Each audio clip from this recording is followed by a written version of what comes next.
तकरीबन रात के 12 बजे थे, तभी सदर थाने पुलिस की फ़ोन की घंटी गूंज उठती है। संदेश था कि एक व्यक्ति को उसके घर में घुसकर अज्ञात लोगों ने गोली मारकर उसकी हत्या कर दी। पुलिस वाले जब ये सुनते हैं, तुरंत घटना स्थल की तरफ दौड़ पड़ते हैं। घटना की जगह पहुंचने के बाद सबसे पहले पुलिस वाले बॉडी को अपने कब्जे में लेते हैं।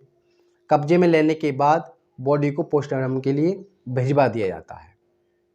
मृतक की पत्नी के आधार पर अज्ञात लोगों के खिलाफ मुकदमा दर्ज कर लिया जाता है और छानबीन चालू हो जाती है।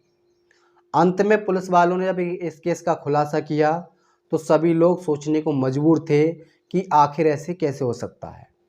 सुनाते हैं पूरी कहानी विस्तार से। तब तक वीडियो को लास्ट तक देखते रहिए और चैनल पर नए हैं तो चैनल को सब्सक्राइब कर लीजिए, बेल आइकन प्रेस कर लीजिए। आदाब, नमस्कार, सत श्री अकाल। आप देख रहे हैं देशराज हमसफ़र। साथियों, जो सच्ची कहानी आपको सुनाने जा रहे हैं, यह सच्ची कहानी बिहार में एक थाना लगता है सदर, और सदर थाने के अंतर्गत एक गांव आता है बबला कुआरी। बबला कुआरी में सुधीर का परिवार रहता था। परिवार में सुधीर की पत्नी, 2 बच्चे थे। गांव में ही सुधीर किराए की ज़मीन लेकर उस पर प्राइवेट स्कूल चलाता था। सुधीर का स्कूल भी सही सलामत चलता था, अच्छी खासी अर्निंग भी हो जाती थी और घर में भी सभी लोग खुश थे। तभी 8 अक्टूबर 2023 को सुधीर के घर में ही अज्ञात लोगों ने गोली मारकर उसकी हत्या कर दी। सुधीर की पत्नी के आधार पर पुलिस वालों को फ़ोन करा जाता है। पुलिस वाले मौके पर पहुंचते हैं। मौके पर पहुंचने के बाद अपने साथ पुलिस वाले फॉरेंसिक टीम भी लाते हैं। पुलिस वाले तमाम तरह की जांच पड़ताल में जुट जाते हैं।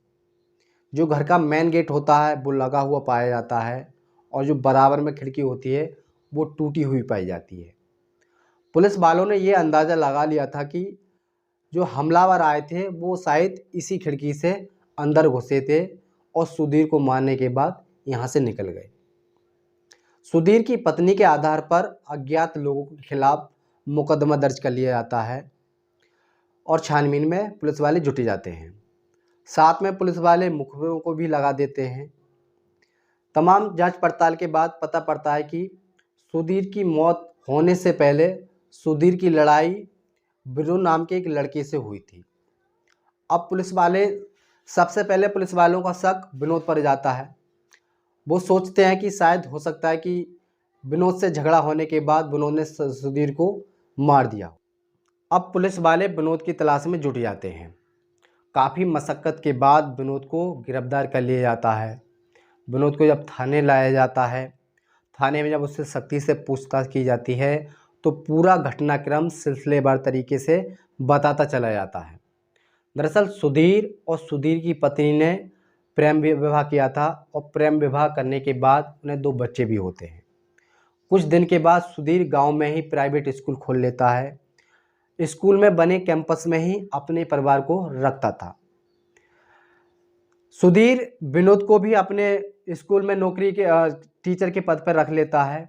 इसी दौरान विनोद की मुलाकात सुधीर की पत्नी से होती है। दोनों लोगों की नज़दीकियाँ बढ़ती हैं। दोनों लोगों की नज़दीकियाँ प्यार में बदल जाती हैं।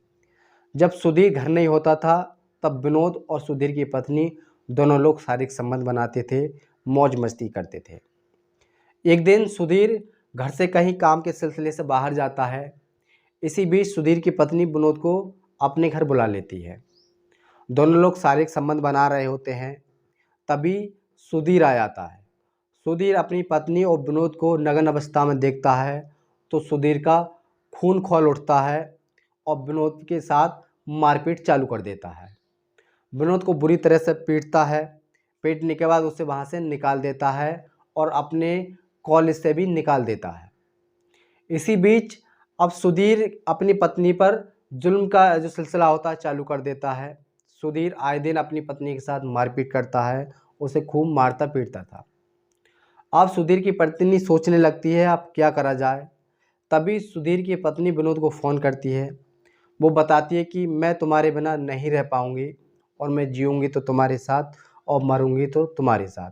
अब मैं सुधीर के साथ बिल्कुल भी नहीं रहूँगी। तभी 8 अक्टूबर की रात को सुधीर की पत्नी विनोद को बुलाती है, उसे खिड़की से अंदर बुलाती है। विनोद अपने साथ एक दोस्त को भी लाता है। अपने साथ लाए तमंचे से सुधीर पर फायर कर देता है। सुधीर की मौके पर ही मौत हो जाती है।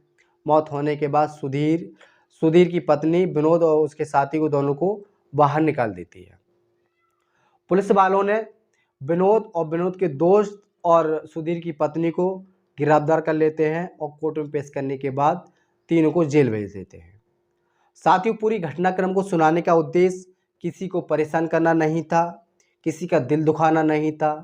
पूरी घटनाक्रम को सुनाने का उद्देश्य सिर्फ आपको सजग करना था, आपको जागरूक करना था। आप कहीं भी रहें, सुरक्षित रहें, सावधान रहें, अपना और अपने परिवार वालों का ध्यान रखें और देखते रहें देशराज हमसफ़र।